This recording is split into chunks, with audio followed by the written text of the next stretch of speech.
네, 오늘 니골라당의 교훈에 맞서 싸우라 라는 제목으로 말씀 전하겠습니다.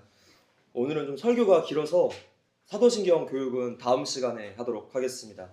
그리고 성탄에 관한 메시지는 25일 성탄 감사 예배 때 전하겠습니다. 거대한 배가 어쩌다가 항로를 벗어날 때가 있는데 그것은 갑자기 방향타를 휙 돌려서 벗어난 것이 아닙니다. 눈에 보이지 않는 물결, 해류, 또 바람 때문에 배 방향이 아주 조금씩 틀어지는 경우가 대부분이라고 합니다. 눈치챌 겨를도 없이 서서히 그렇게 완전히 벗어나게 되는 것이죠. 죄에 대한 일상의 타협이 이와 같습니다. 일상의 작은 죄들이 쌓이고 쌓여서 완전한 타락의 길로 접어들게 되는 것이죠. 조금씩, 서서히, 그리고 완전히. 오늘 본문에 버가모 교회가 큰 박해에는 목숨을 걸고 막아냈지만 작은 일상의 죄에서부터 무너져 내렸습니다. 예수님의 편지가 세 번째 교회 버가모 교회에 도착했습니다. 지난 시간 버가모라는 도시에 대해서 그 배경을 우리가 배웠습니다. 황제 숭배와 또 헬라신 숭배가 만연했고 버가모 교회 담임 목사인 안디바가 순교를 당합니다. 벌겋게 달군 노새 황소 위에서 화형을 당했죠.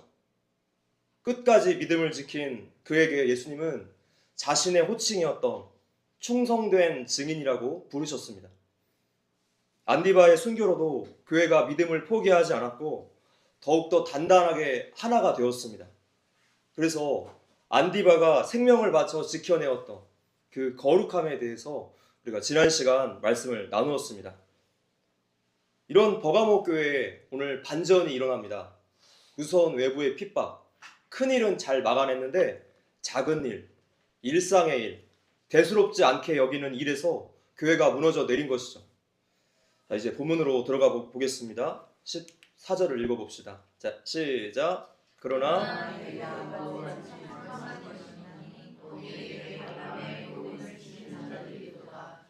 발람이 발락을 가르쳐 이스라엘 자손 앞에 걸림돌을 놓아 우상의 제물을 먹게 하였고 또 행음하게 하였느니라. 교회 안에 발람의 교훈을 따르는 자들이 있었다는 것입니다. 자, 발람의 교훈이란 민수기 31장 16절을 배경으로 하고 있습니다. 한번 읽어볼까요? 시작. 보라, 이들이 발람의 꾀를 따라 이스라엘 자손을 부올의 사건에서 여호와 앞에 범죄하게 하여 여호와의 회중 가운데 연병이 일어나게 하였느니라. 복술가 발람은 이스라엘을 저주하고 발락 왕에게 돈을 받고 싶었는데 하나님께서 거꾸로 이스라엘을 축복하게 만드셨습니다. 돈이 우상인 사람들은 무슨 일이든 할 수 있습니다. 그것이 남을 해하는 일이든 나라를 팔아먹는 일이든 상관하지 않습니다. 만몬 우상을 섬기는 사람들의 행태는 언제나 도덕 윤리를 파괴합니다. 그것이 오늘 우리가 보고 있는 대한민국의 현실 아닙니까? 하나님을 두려워하지 않는 사상과 사람은 생명과 관계를 경시하기 마련입니다. 반대로 하나님 사랑이 충만한 곳은 이웃 사랑도 충만하게 나타납니다. 자, 이렇게 돈 버는 일이 실패한 후에 발람이 다시 발락 왕에게 찾아가서 이스라엘 백성들로 하여금 우상 숭배를 하게 만든다며 하나님께서 더 이상 그들을 보호하지 않을 것이라고 악한 꾀를 알려주십니다. 그래서 미디안 여인들 또 모함 여인들의 유혹에 걸려들어서 2만 4천 명이 역병으로 죽는 심판을 받아야 했고 여기에서 그 유명한 비느하스의 창이 등장하죠. 그래서 이 발람의 교훈을 따르다가 이스라엘이 하나님께 심판을 받았기 때문에 오랜 세월이 흐른 뒤에도 하나님의 백성들이 세상의 음란과 우상 숭배에 의해서 타락하는 것을 의미하는 속담으로서 이스라엘 안에 발람의 교훈이라는 말이 사용되어져 왔습니다. 근데 지금 이러한 올무가 현재 버가모 교회에도 처져 있다는 것이죠. 믿음을 지켜서 신앙생활을 한다고 하면서도 우상의 제물을 먹고 음란한 행위를 하는 자들이 있었다는 것입니다. 한마디로 말하면 지금 신앙과 생활이 분리되어 있습니다. 15절을 보면 이것이 더욱더 명확해지죠. 본문 15절입니다. 시작. 이와 같이 내게도 니골라당의 교훈을 지키는 자들이 있도다. 니골라당의 교훈이 무엇인가? 크게 세 가지로 나눌 수 있는데, 첫 번째는 신앙과 생활의 분리를 말합니다. 발람은 히브리적인 표현이고 니골라는 헬라적인 표현입니다. 시대적인 표현이 다를 뿐이지 그 의미는 똑같습니다.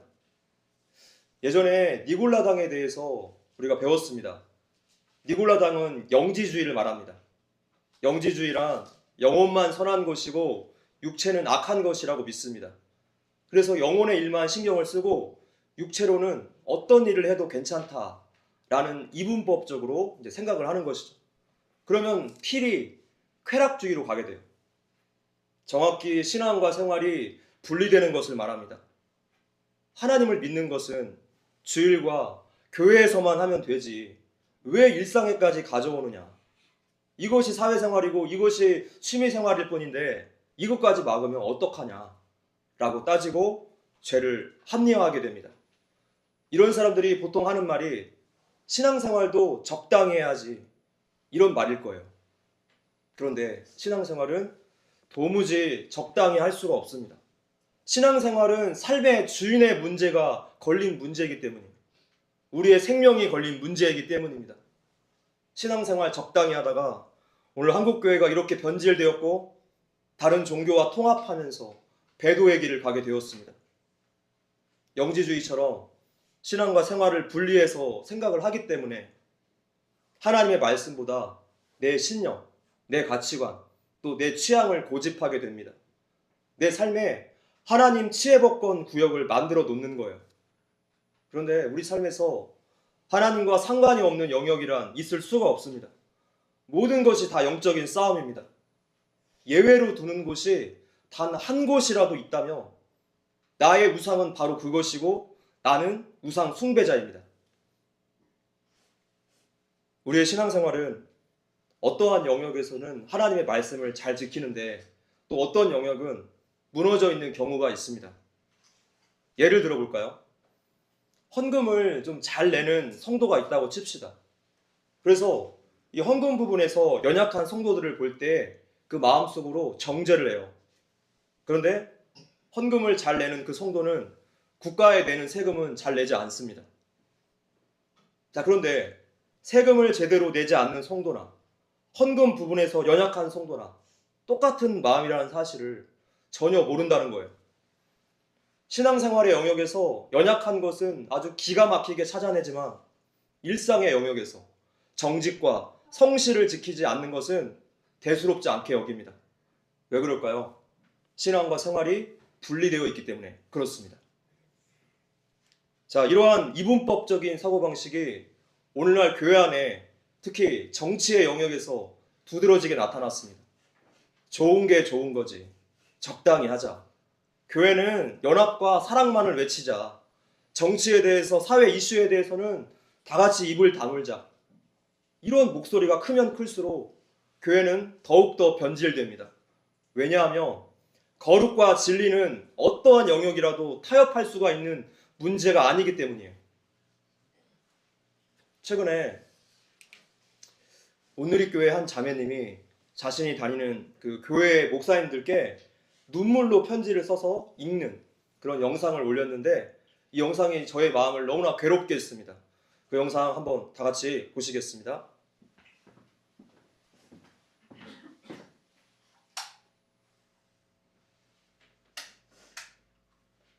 네, 그 편지 읽어주세요. 네. 저는 여호수아 공동체 이서진 목사님께 말씀드리고 싶은 내용이 있는데, 이서진 목사님, 최성민 목사님, 강부호 목사님, 박종길 목사님, 이재훈 목사님, 기란솔, 박성훈, 이은찬, 최강호 전도사님이 직접 기독교 보수주의에 대해서 교육해 주시기를 원합니다. 아니시면 유명한 강사님이 많이 있습니다. 연보현 목사님, 이용희 목사님, 태영호 대표님, 그라운드씨, 김상현 집사님을 초청해서 지속적으로 청년들이 기독교 보수주의가 무엇인지 알 때까지 반복해서 교육해야 한다고 생각합니다. 왜냐하면 믿음은 들음에서 난다고 했고 교회에서 알려주지 않으면 온누리 청년들은 세상 사람들과 똑같이 살다가 지옥에 갈 것이 뻔하기 때문입니다. 온누리 교회 안에서 한국교회의 좌경화와 한국의 공산화를 막기 위해 기도하고 행동하는 운동이 있어야 한다고 생각합니다.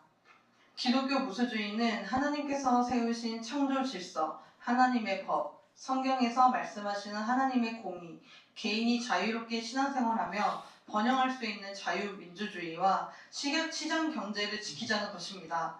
하나님 말씀대로 신앙생활할 수 있는 자유, 마음껏 기도하고 전도하고 찬양하고 예배할 수 있는 자유, 동성애는 죄라고 말할 수 있는 자유, 그래서 죄를 버리고 예수 믿고 구원을 얻으라고 말할 수 있는 자유, 이것을 지키자고 하는 것입니다. 제발 세상 사람들처럼 거짓과 언론 선동에 속지 말고 하나님의 자녀라며 성경 말씀과 대조해보면서 기도로 분별하면서 하나님께 무엇이 옳은 길인지 물으면서 사시기를 바랍니다. 우리가 지금 이 시대에 태어난 이유를 생각해보세요. 우리는 시대적 사명을 가지고 태어난 하나님의 자녀, 후사입니다. 우리는 예수님의 몸된 교회를 지킬 사명이 있고 복음을 전파할 사명을 가지고 있습니다. 온누리 청년들이여, 제발 잠에서 깨어나십시오. 재림의 때가 가까이 왔습니다. 지금 세상 사람들과 동일하게 살다가는 가서처녀처럼 버림받습니다. 마지막 때라는 것을 기억하고 제발 부디 잠에서 깨어나 지금 공산화되고 있는 대한민국과 세계 열방을 위해 기도하고 행동할 때입니다. 이 영상이 송출되면 저는 많은 성도들에게 따가운 요청과 함께 비난, 멸시, 천대, 비판을 받고 저를 아는 청년들은 저를 피할지도 모릅니다. 교회를 옮기고 싶을 만큼 외롭고 힘든 순간이 올 수도 있지만 제가 왜 이렇게까지 위험을 감수하면서 인터뷰로 호소하는지 그 중심을 바라봐 주시길 바랍니다. 여기까지. 그리고 제가 안 이쁘게 보이신다면 내가 왜 이럴까?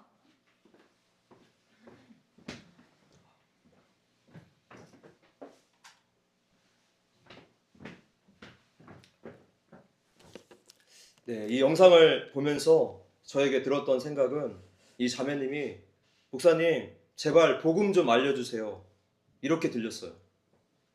기독교 보수주의는 성경적인 가치관을 실제적인 일상에서 적용하는 방법이라고 할 수 있습니다. 하나님의 기준을 모든 영역과 일상에서 어떻게 적용해야 하는가 알려주기 때문에 이것은 복음의 구체화라고 할 수 있습니다. 그래서 저에게 이 자매님의 말이 목사님 복음 좀 알려주세요 라고 들려서 이 자매님이 너무나 안타깝고 또 목사로서 미안한 마음이 들었습니다. 교회는 하나님의 말씀으로 어떻게 현실을 살아가야 하는가 이것을 배우는 곳인데 현실을 등지고 산속에 살아 있는 것처럼 가장 중요한 사회적인 문제들을 외면하고 입을 닫으라고 하니 마치 교회가 산속에 있는 절과 같이 되어버렸습니다. 어쩌다가 교회가 이토록 변질되었습니까? 세상의 빛과 소금의 사명은 다 어디에 가버렸습니까? 왜 정치는 교회 안에서 하나님 접근 금지 구역입니까? 지금 이러한 모습은 오늘 본문에 나오는 니골라당의 교훈을 지키는 것과 똑같은 것입니다. 니골라당의 교훈은 결국에 미혹이에요. 신앙과는 상관없는 일상의 일들은 내 마음대로 해도 괜찮다라는 미혹이죠. 신앙과 생활을 이분해서 보는 것입니다. 신앙과 정치를 이분해서 보는 거예요. 본문 15절에 니골라당의 교훈은 정확히 오늘날 많은 한국교회와 성도들이 마주하고 있는 문제점과 정확히 일치합니다. 정치의 영역도 하나님의 기준, 성경의 기준이 아니라 내 취향에 맞게 선택하겠다는 것이죠. 정치의 영역에서 하나님을 대적하고 있으면서도 그것이 도무지 죄인 줄을 모른다는 것입니다. 13절에서 버가모 교회를 칭찬하면서 네가 내 이름을 굳게 잡아서 라고 말씀했습니다. 굳게 잡다에 해당하는 헬라어는 크라테오인데 지금 14절과 15절에서 발람의 교훈을 지킨다, 니골라당의 교훈을 지킨다 라고 말할 때도 지금 크라테오 같은 단어를 사용했습니다. 목숨을 아랑곳하지 않고 예수의 이름을 굳게 잡은 그 열심처럼 니골라당의 교훈을 굳게 잡은 사람들이 있었다는 것입니다. 잘못된 신념이죠. 잘못된 열심에 푹 빠져 있는 사람들을 이야기합니다. 서머나 교회는 동족인 유대인들에게 핍박을 받는 교회였습니다. 순교자 저스틴이 안토니우스에게 보낸 변증서를 보며 이렇게 써 있습니다. 서머나에 살고 있는 많은 이방인과 유대인들이 제어할 수 없는 노기와 큰 소리로 외쳤다. 폴리갑이 순교의 순간에는 군중들이 갑자기 몰려들더니 작업장과 목욕실로부터 장작과 불쏘시개를 준비하여 그들의 습성대로 매우 과격하게 폴리갑을 죽이는 일을 열심히 도왔다. 자, 사탄의 모임이라고 칭함받은 그 서머나의 유대인들은 왜 이토록 악한 일에 열심을 내었습니까? 그들이 도덕적으로 타락해서 그렇습니까? 하나님에 대한 열심이 없었나요? 아니죠. 누구보다 열심 있는 사람들이었고 도덕적으로도 보았을 때 완벽에 가까운 사람들이었어요. 그런데도 그 고집스러운 자기 신념 때문에 오히려 하나님을 대적합니다. 그렇게 예수님까지 십자가에 못 박아 죽였습니다. 스데반도 돌로 죽였습니다. 우리는 우리의 모든 생각을 하나님 말씀의 기준에 조명해야만 할 것입니다. 그것이 내 삶을 좌우하고 큰 의미를 부여할 만큼 가치가 있는 일이라고 할지라도 하나님의 기준에 맞지 않는다면 과감하게 버리고 과감하게 끊어내야 할 것입니다. 진정 하나님을 믿는 기독교인이라면 기독교 보수주의를 따라갈 수밖에 없어요. 왜냐하면 그것이 성경의 가르침이기 때문입니다. 지금 이 문제는 핑계대고 합리화하고 타협할 여지가 없는 너무나 명확한 문제입니다. 니골라당의 교훈 두 번째는 바로 복음의 변질이라고 할 수 있습니다. 초대교회 안에서 영지주의로 인해서 변질된 복음은 그 폐해가 굉장히 심각했습니다. 그래서 신약 성경에서도 이것이 여러 번 등장하고 있고 사도들이 거짓 복음을 경계하라고 경고하고 있죠. 오늘날은 어떻습니까? 우리가 여러 매체들을 통해서 듣는 복음은 안전합니까? 그렇지가 않습니다. 저도 교리 공부를 소홀히 하고 방심하며 위험해져요. 내 논리를 맞추려고 교리에 맞지 않은 논리를 펼칠 수 있는 위험이 다분합니다. 그래서 저를 위해서 기도해 주셔야 돼요. 긍정의 힘, 긍정적인 사고방식, 이런 것은 복음이 아닙니다. 복음으로 위장한 인본주의죠. 그 안에 기복주의가 같이 들어가 있어요. 세상의 성공 방편으로서 복음을 이용하는 것이죠. 특히 기도에 관해서 그런 설교들에 정말 많은 인본주의 설교들이 있습니다. 기도 응답받는 방법, 하늘 보좌를 움직이는 방법. 우리가 이런 설교들을 살면서 얼마나 많이 들어왔습니까? 기도라는 형식을 빌렸지만 그 내용은 정확하게 인본주의입니다. 내 나라와 내 의를 먼저 구하는 기도들이에요. 그래서 망합니다. 복음이 아니기 때문에. 또한 동성애를 하고 문란한 성생활을 하는 사람에게 확실한 회개를 촉구하지 않고 당신은 사랑받기 위해 태어난 사람, 뭐 이런 노래를 해준다면 그에게 무슨 변화가 있을까요? 종양을 도려내지 않고 진통제만 주는 꼴이에요. 그러나 하나님의 복음은 돌직구입니다. 그 종양을, 그 죄를 드러내고 도려냅니다. 하나님의 말씀은 혼과 영과 관절과 골수를 찔러 쪼개기까지 한다고 말씀하셨어요. 성도 여러분, 사람 눈치 보지 마시고 하나님 눈치 보십시오. 할렐루야. 인본주의 설교는 들을 때 우리의 마음을, 우리의 감정을 많이 건드려서 그때는 마치 은혜를 받은 것 같은데 들으면 들을수록 목말라지고 공허해질 것입니다. 버가목 교회를 타락시킨 발람의 교훈이 바로 이런 거예요. 예수도 믿고 사회생활도 해야 하니까 적당히 타협하라는 것이죠. 성도 여러분, 예수를 믿으면 복 받습니까? 예수를 믿으면 복 받습니까? 네, 반드시 복 받습니다. 그런데 세상이 말하는 그런 복은 아니겠죠. 더 우리가 왕따 될 수도 있고 더 고통스러워질 수 있습니다. 어둠의 권세가 장악하고 있는 이 세상에서 예수를 따르는 길은 핍박과 외로움의 십자가를 짊어질 수밖에 없는 길이에요. 그것이 바로 하나님 나라에 속한 성도들의 특징이라고 지금 요한계시록에서 계속 우리가 배워왔습니다. 그럼에도 불구하고 십자가 구원에 대한 그 감격과 또 감사 때문에 또한 영원한 천국과 하나님의 약속이 있기 때문에 우리들은 그 좁은 길을 걷게 됩니다. 변질된 복음, 기복주의, 인본주의 설교를 듣지 마십시오. 우리를 병들게 합니다. 우리를 망하게 할 것입니다. 또한 이미 우리 사회를 장악하고 있는 하나님의 말씀과 대척점에 서 있는 공산주의 사상을 반드시 경계하십시오. 니골라당의 교훈 세 번째는 바로 혼합주의라고 할 수 있습니다. 버가모 교회 성도들은 안디바가 죽는 것을 보면서도 황제 숭배에 굴하지 않은 사람들이었어요. 근데 그 중에 니골라당의 교훈도 함께 지키는 사람들이 있었다는 것입니다. 로마 황제는 절대로 섬기지 않으면서 다른 우상은 섬겼다는 뜻입니다. 아니 어떻게 이런 일이 가능합니까? 혼합주의의 모순이라고 할 수 있어요. 지금 버가모 교회는 거짓 교훈을 분별해서 교회의 거룩을 유지한 그 에베소 교회와는 정반대 상황에 놓여 있습니다. 버가모 교회는 거짓 교훈에 대한 관대함으로 교회 전체의 거룩을 다 잃어버렸습니다. 적들의 큰 공격을 막은 이 교회가 일상의 아주 작은 죄들을 허용했기 때문이에요. 이 작은 공격들은 일상의 문화라는 이름으로 가까이 다가오기 때문에 속수무책으로 넘어졌습니다. 가나안의 여러 장대한 민족들과의 전쟁에서 승리한 이스라엘 군대도 발람의 계획으로 보낸 여인들의 작은 유혹 앞에 속절없이 무너졌죠. 자, 이러한 일들이 버가모 교회 안에서도 또 오늘 한국 교회 안에서도 수없이 일어나고 있다는 것입니다. 이 버가모 교회 성도들이 어떤 마음으로 그렇게 행동했을까요? 그들이라고 해서 하나님을 노골적으로 대적했겠습니까? 이것도 하고 저것도 했을 것입니다. 하나님도 섬기고 다른 신도 섬기고 하나님도 섬기고 세상도 섬겼을 거예요.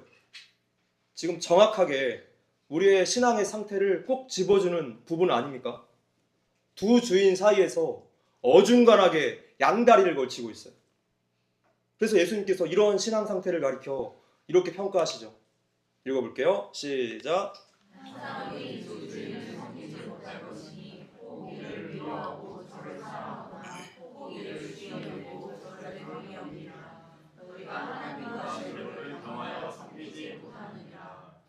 분명히 어느 한쪽을 더 사랑하고 있다는 증거입니다. 그래서 너희가 우상 숭배자라는 거예요. 우리 모두는 우상 숭배자입니다. 칼빈은 인간의 마음이 끊임없는 우상 생산 공장이라고 말했습니다. 예수님의 지엄한 경고 앞에 빠져나갈 수 있는 인생은 한 사람도 없습니다. 우리는 늘 하나님보다 다른 것을 더 사랑하고 있어요. 회개 없이는 하나님 앞에 도무지 설 수가 없습니다. 버가모 교회는 거룩한 것과 더러운 것, 옳은 것과 그른 것을 구별하지 못해서 이것저것 다 혼합하고 그렇게 두 주인 사이에서 어중간하게 양다리를 걸쳤습니다. 출애굽 시대에 있었던 일들이 요한계시록을 쓸 때도 있었고 지금도 똑같이 있습니다. 사람의 이러한 죄된 본성은 시대와 장소를 따지지 않고 똑같이 나타나요. 로마 황제를 섬기라 라는 명령은 거부할 수 있습니다.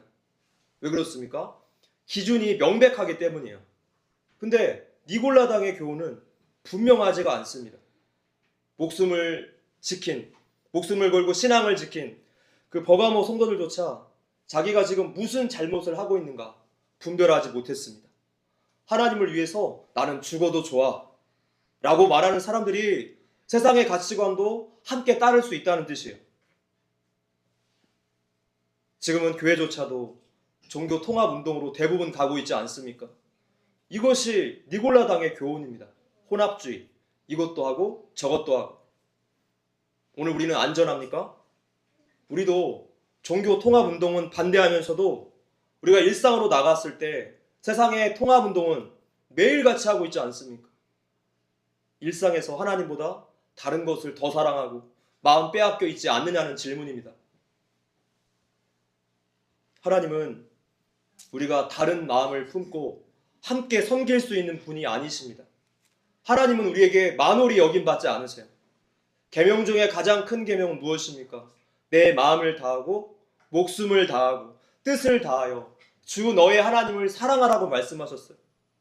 하나님을 섬기는 데는 우리의 온 마음과 온 삶과 전 영역을 다해야 하는 것입니다.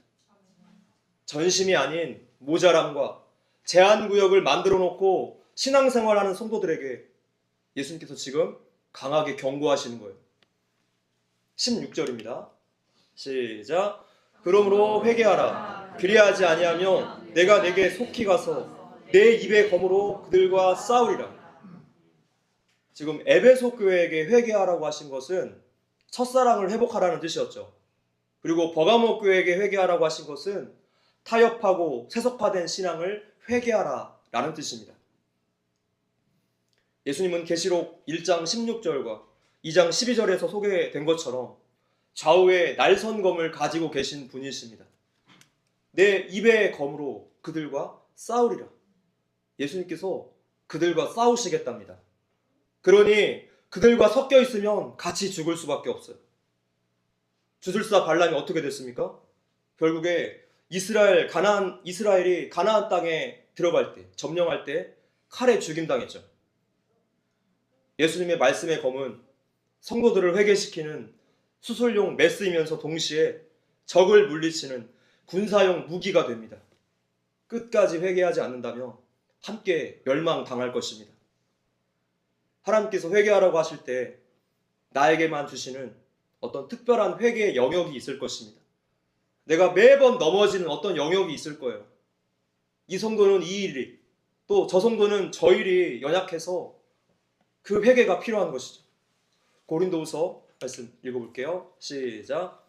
그런즉 사랑하는 자들아, 이 약속을 가진 우리는 하나님을 두려워하는 가운데서 거룩함을 온전히 이루어 육과 영의 온갖 더러운 곳에서 자신을 깨끗하게 하자. 아멘.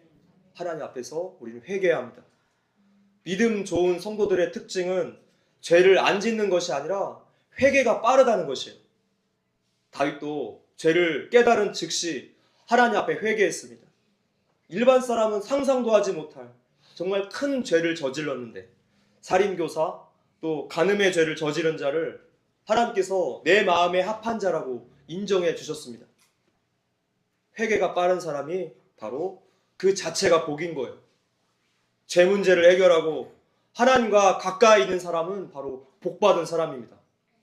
세상적인 복을 구하지 마시고 하나님과의 이런 친밀한 관계를 구하시고 사모하시기 바랍니다. 이것이 하나님의 복이 아니라 그분의 얼굴을 구하는 가장 본질적인 기도의 목적이라고 할 수 있습니다. 할렐루야. 지난 시간 7교회에게 보낸 편지는 일정한 패턴이 있다고 말씀드렸습니다. 칭찬하고 그 다음에 경고를 하시고 회개를 촉구하시고 복을 주십니다. 그래서 이제 이 마지막 순서예요. 회개를 하면 복을 주시는데 어떤 복을 주시느냐. 17절입니다. 시작. 귀 있는 자는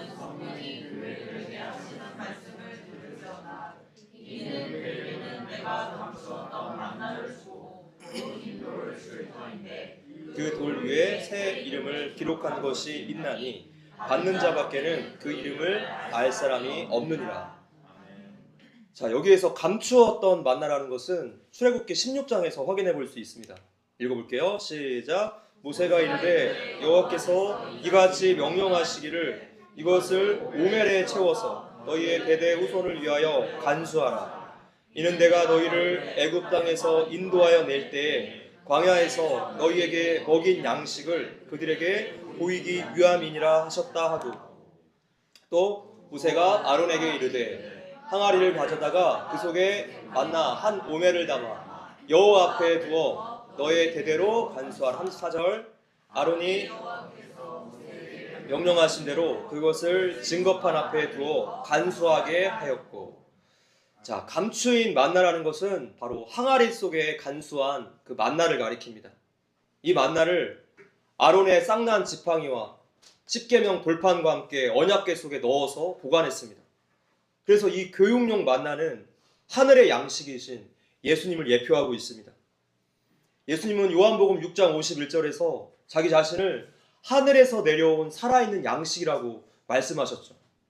그래서 신앙을 지킨 성도들에게 대한 보상은 무엇입니까? 바로 예수 그리스도, 그분 자체세요. 구원에 대한 모든 은혜가, 내 삶의 모든 여정이 내 힘과 내 능력이 아니라 예수 그리스도 때문이었구나. 이것을 마지막 그 심판날 앞에서 밝히 알게 된다는 것입니다. 그래서 계시록 4장에 가보면 장로들이 머리에 있던 면류관을 벗어서 예수님께 드리는 이런 장면이 나옵니다. 오직 예수님의 공로이고 우리 예수님만 영광 받으셔야 한다는 것입니다. 아멘이십니까? 우리가 이 은혜를 깨닫고 간직하며 하나님께 내 공로를 내세워서 협박을 하는 듯한 그런 기도가 자연히 사라지게 됩니다.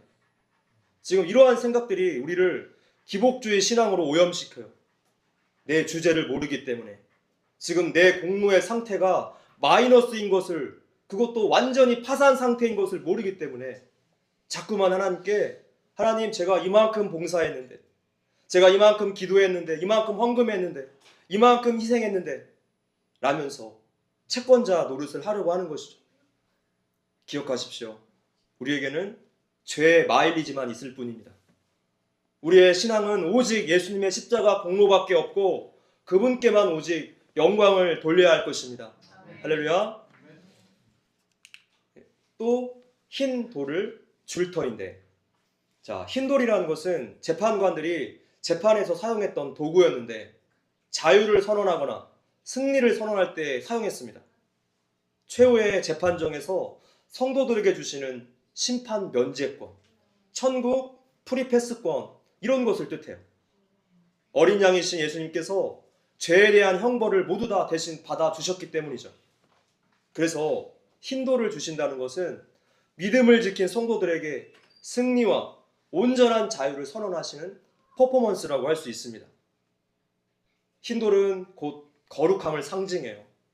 예수님을 통한 이 거룩함이 없다며 예수 보혈이 아니고서는 한 사람도 하나님의 심판을 통과하지 못할 것입니다. 그리고 그 돌 위에 새 이름을 기록한 것이 있나니 받는 자밖에는 그 이름을 알 사람이 없느니라. 자, 이 말씀은 이사야서를 보면 확인해 볼 수 있습니다. 읽어볼게요. 시작. 이방 나라들이 내 공의를, 뭇 왕이 다 내 영광을 볼 것이요 너는 여호와의 입으로 정하실 새 이름으로 일컬음이 될 것이며 너는 또 여호와의 손에 아름다운 관, 내 하나님의 손에 왕관이 될 것이라. 구원받은 성도는 새 하늘과 새 땅, 새 백성이 된다는 뜻입니다. 그리고 돌 위에 기록된 새 이름은 지금 받은 자만 안다고 말씀했어요. 받은 자만 안다. 마태복음에 이런 말씀이 있습니다. 읽어볼게요. 시작. 내 아버지께서 모든 것을 내게 주셨으니 아버지 외에는 아들을 아는 자가 없고 아들과 또 아들의 소원대로 계시를 받는 자 외에는 아버지를 아는 자가 없느니라. 나는 선한 목자라. 나는 내 양을 알고 양도 나를 아는 것이 아버지께서 나를 아시고 내가 아버지를 아는 것 같으니 나는 양을 위하여 목숨을 버리노라. 아멘. 하나님께 택함을 받은 성도는 하나님을 알고 하나님도 그 양을 아십니다. 이 신비는 알 사람이 없습니다. 그래서 다른 사람의 구원에 대해서 우리가 감히 예단할 수 없다는 거예요. 어떠한 자라도 사도 바울처럼 하나님의 도구로 사용될 수 있습니다. 그래서 우리가 포기하지 말고 끝까지 기도하면서 끝까지 형제를 사랑해야 될 줄로 믿습니다. 그 마지막 결과는 하나님만 아시는 거예요. 마지막 심판대 앞에서 그것이 분명하게 드러난다는 것입니다. 감추어진 만나이신 예수님을 통해서 우리가 거룩하게 되고 구원과 자유함을 얻고 그 마지막 날 영화를 이루게 될 것입니다. 말씀을 맺겠습니다. 버가모 교회는 순교의 신앙이 있었던 교회였지만 니골라당의 교훈도 함께 따라가는 교회였어요. 그것은 신앙과 생활이 분리된 모습으로, 또한 기복주의, 인본주의처럼 복음이 변질된 모습으로, 또한 모든 혼합주의로 나타났습니다. 어쩌면 버가모 교회는 오늘 우리의 현실과 가장 비슷한 문제가 있는 교회일지 몰라요. 그때나 지금이나 하나님께서 우리 성도들에게 원하시는 것은 거룩함에 있습니다. 거룩함. 모든 영역에서 하나님을 주인 삼고 말씀을 삶의 기준으로 세우는 영적인 싸움을 우리가 싸워야 합니다. 일상의 작은 일에도 죄와 타협하지 않고 끝까지 믿음을 지키시는 저와 여러분들 되시기를 주님의 이름으로 기도합니다.